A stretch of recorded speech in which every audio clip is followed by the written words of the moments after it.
Hey guys, it's a Whiffy here from Blue Unicorn Gaming. Hope you guys are doing great. And today, I want to talk a little bit about that new MMO coming out here in just a couple months called New World. Now, the game leaves its alpha phase on July 23rd and will be open for pre-order players to begin playing the closed beta, which also means the NDA as we know it at the moment. This could of course still change, but the NDA will be lifted and streamers, content creators can begin showing and talking about what's going on in the game. Now, of course, some people on Reddit have given their opinions, whether or not they are right or wrong on their opinions of the game. They have broken their NDA, and I must say, as somebody who has been part of NDAs before in video games in both alpha and beta phases, you should not do that. You can harm your chance in the future of having an early access look at the game and attempting to help the game. Many people, from what I am reading, and this is not indicative of all people who played the alpha in any manner, but many people seem to feel that the alpha is their way to just go ahead and try the game. I want to make this very clear that anybody who plays an alpha version of the game is not at all playing a full version of the game, and you should take what happens in alpha as simply system testing. Now, this can mean combat, this could mean their servers, this could mean looking for glitches or looking at something like server performance under load, or seeing if certain abilities work or have been fixed and working as intended. There's a lot of things that alpha can cover. Now, I've recently watched a video on this from Ginger Prime, who is echoing a lot of my sentiment in this, but I'm going to try and not make it about that. We are going to cover one piece though that he has also spoken of. If you want to take a look at that video's link will be in the description box below. Go give him a look. Ginger Prime is a very good content creator, and I highly recommend checking his videos out. With that being said, let's go ahead and dive on into the article post on Reddit, in which I have some disagreements with. So this article titled, "Honestly, Everyone Should Read This." Let's go ahead and read out loud. This was posted in New World subreddit, as well as the PC Gaming subreddit. Do not pre-order New World until the NDA is lifted. Amazon is providing very little information about the game itself, very little gameplay footage except carefully handpicked footage. On top of all this, they're holding all of their alpha testers under an NDA so they cannot share their opinions of the game or its content with others. Things such as potentially misleading claims in the game's marketing, flaws with design, etc. cannot be communicated by testers until the NDA is lifted. Normally, when a game is under NDA, the game is either A, very early development and subject to change. This is not the case with New World, which launches in 2 months. They're also already selling the game. A story-driven game. B, a story-driven game, and they don't want spoilers posted online. Looking at the public information about the game provided by Amazon to news outlets, New World is a player-driven rather than story-driven experience. Even though the product is just some vague promise for an MMO, people desperate for good MMO are already pre-ordering with no idea what the game is actually like. I strongly recommend that you wait until the game reaches beta.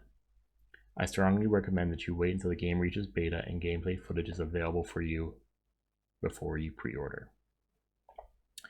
Now, I want to touch on a few pieces of this because some of this I do not agree with. And I'm going to highlight these sections as I go on so you'll know exactly what I'm talking about here. So first off is Amazon. Really, this entire first paragraph bothers me a lot. So let's start at the top here. Amazon is providing very little information about the game itself, very little gameplay footage except for carefully handpicked footage. Is this not every game? Every single game that I can think of, and please, if I'm wrong, go ahead and tell me in the comment box below, but be sure you hit that subscribe and like button.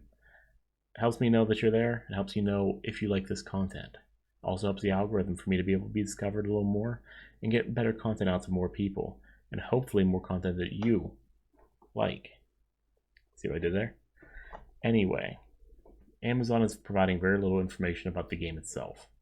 Very little gameplay footage except for those carefully handpicked footage. As I said, this is virtually every single game.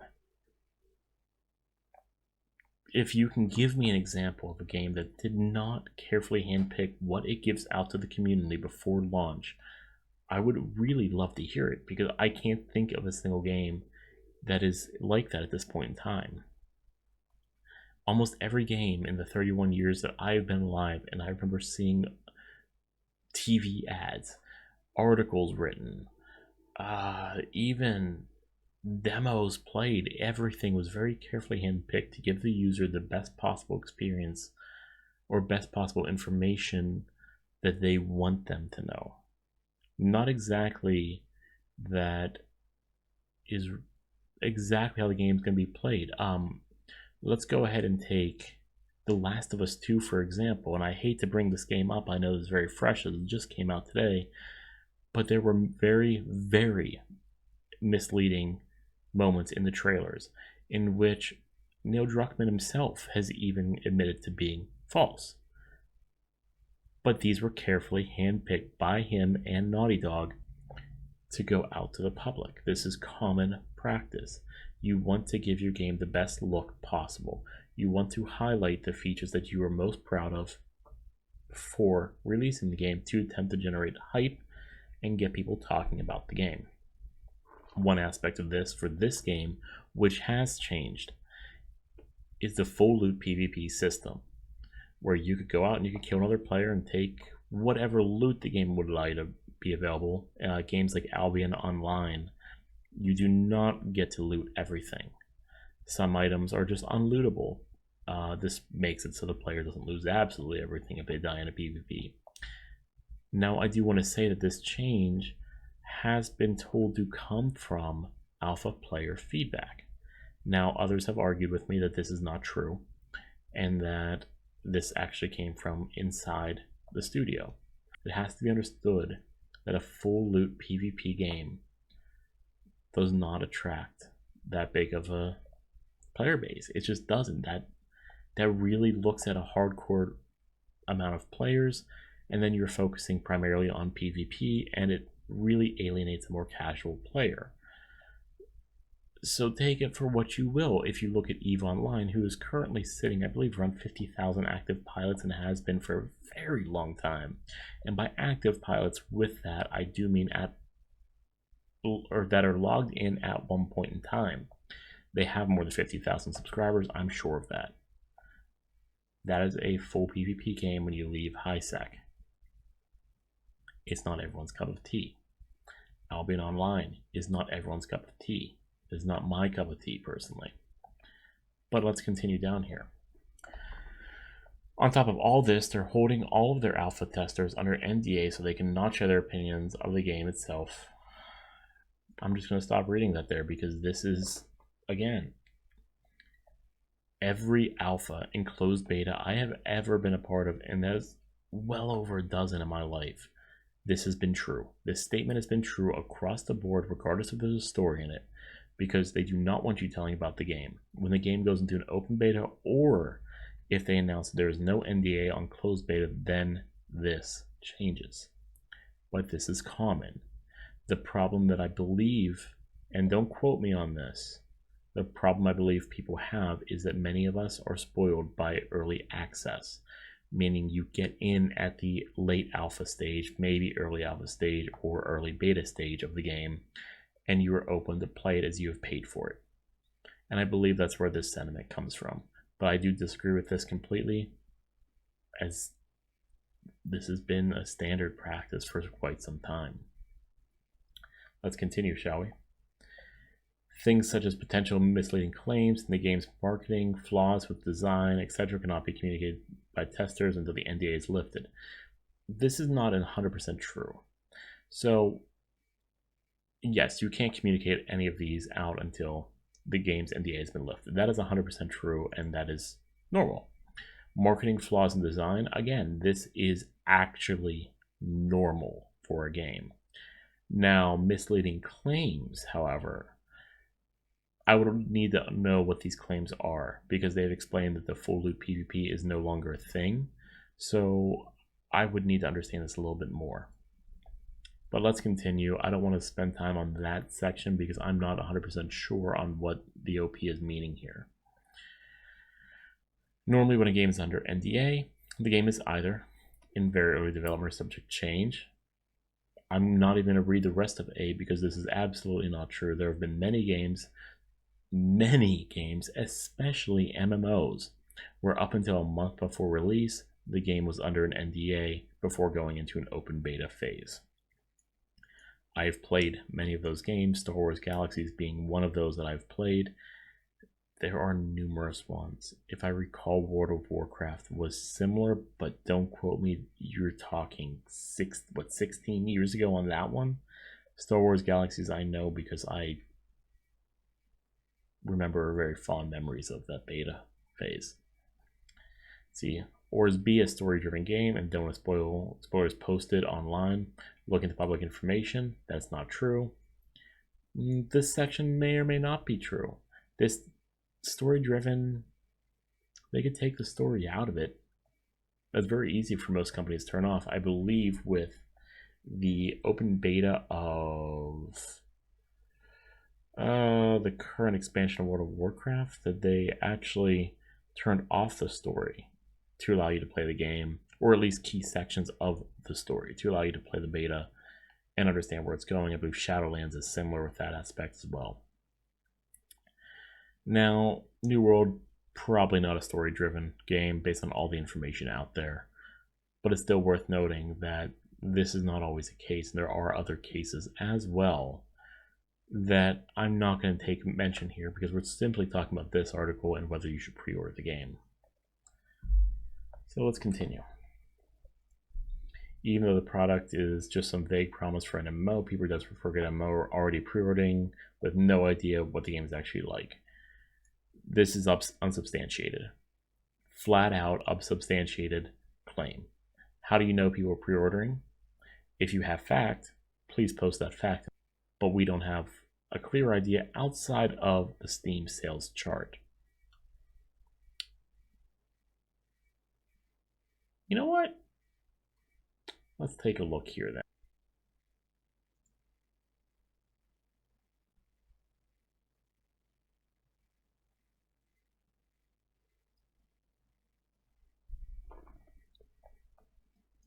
Alright, so according to SteamDB, there's roughly 80,000 followers. There's no information currently available about pre-order sales unless it is released by New World, Steam, or Amazon as a whole. So right now, I would say that that comment could be unsubstantiated. Now, if I'm wrong, please prove me wrong. I would love to see that information and know where that's coming from. And finally, I strongly recommend you wait until the game reaches beta and gameplay footage is available for you pre-order. Okay, this is a fair point. We are in 2020, and digital games are all around us. You don't have to worry about standing in line like many of us have. I know I have for World of Warcraft Cataclysm outside of a Best Buy waiting to pick up my copy. But that's not here nor there. You're not standing outside of a store waiting. This is a digital product. I don't even believe they're selling a hard copy of it. I think this is straight digital. If that's the case, then you're only pre-ordering to see about access. Now, this poster, he does mention early on here that they're already selling the game. Yes, here it is. Right there. Well, yes, they're already selling the game. They've been selling it. The game was supposed to release in May, and the game got pushed back due to issues in the game and the global situation going on right now. So this game was already being sold. Are you just going to take it off the market? That's not exactly fair to the people who are looking to buy it. Now, it's open for pre-order, which means if you buy it on Amazon, you can get your money back. You don't even get charged until the order goes through. If you buy on Steam, you haven't played 2 hours yet, you can do a refund. And I believe Steam's gonna let you do refunds. Do not quote me on this, please. Don't quote me on this. But I believe Steam's gonna do refunds starting after the game launches. So if you're in beta, then you're fine. You don't count towards your time. Now I could be wrong on this. Don't quote me. So now the question becomes, should you pre-order the game? It's up to you. For me, myself, I have looked at a lot of reviews.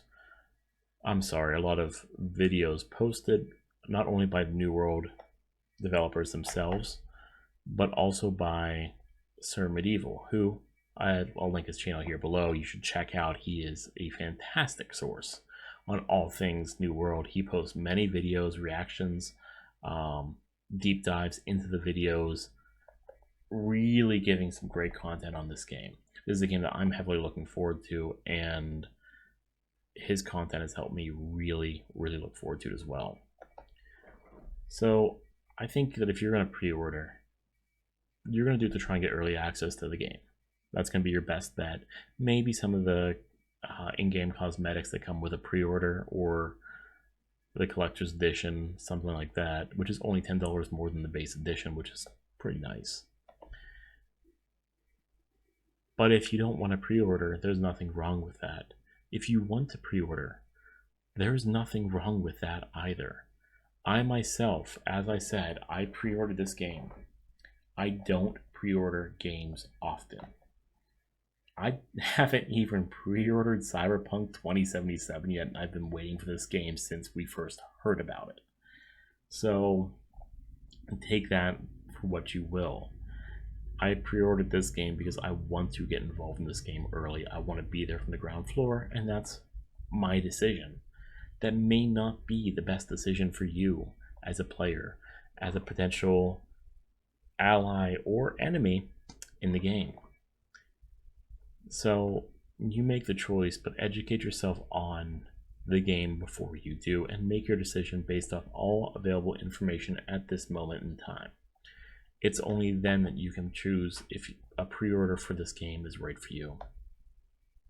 And if you want to come check out some of my gameplay, be it in Final Fantasy New World in a couple months when it drops, or actually 1 month when closed beta starts and we can stream it together, feel free to check out my Twitch, Mixer, YouTube, and Facebook. I stream live to all 4 programs simultaneously every Sunday, Monday, and Thursday, 7 p.m. to 11 p.m. Eastern Standard Time, and I would love to see you guys there. You can also follow me on Twitch at iWifia. I'll be more than happy to share my experience in the game there as I go, as well as links to all my social media. If you guys have any questions, if you guys have any statements, please, as I said earlier, hit the like button, subscribe, comment down below. Let me know how you feel. Let me know really what you feel about this game, on pre-ordering in general, or pre-ordering this game. I'd love to hear your feedback. I'd love to hear what you guys have to say about this. And honestly, I can't wait to play a game with you guys. Maybe it's gonna be New World. Maybe you'll jump in Final Fantasy. Who knows? It's a big gaming universe out there. There's a lot to do. And there's no end to the amount of games we can play and people we can become in those games. With that being said, this is iWifia, Blue Unicorn Gaming. Hope you guys have a great day. Keep on gaming. See ya.